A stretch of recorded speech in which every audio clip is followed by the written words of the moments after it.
Hey guys, it's a 30 days challenge to learn English. Today is day 1. Students often confuse the verbs to do and to be when asking questions. What's the difference between do you and are you? Here is a quick guide on how to choose the right verb right away. Hello guys, welcome to my channel Practice English. Let's learn, practice and perform. Subscribe my channel for more videos. First, let's study to do. When you want to ask about an action in the present, use do or does. It's simple. Do or does plus subject plus verb, that is simple present plus object. For example, do you like to travel? Where do they want to go?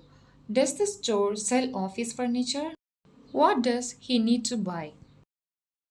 Anytime you want to ask about a verb in the simple present, use does for he, she, it, and do for all other subjects. Now let's look at the verb to be. Am, is, are plus subject plus noun. The be verb has more abilities than the do verb. Let's see how to use be with nouns. Here are some examples. Are you a student? Are you in California? Are you a good cook? Is he the boss? Am I in your class?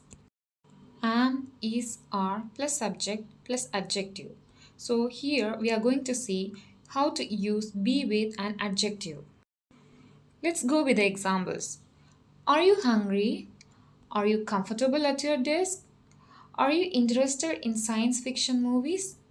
Is she sick today? Am I late for your appointment? Am, is, are plus subject plus verb plus ing. Finally, let's see how to use the be verb before a verb in the continuous form. Are you listening to the presentation? Is he working late tonight? Are they bringing any snacks to the meeting? Is your phone battery charging right now? Thank you guys. I hope you have learned something from this video. Subscribe for more videos.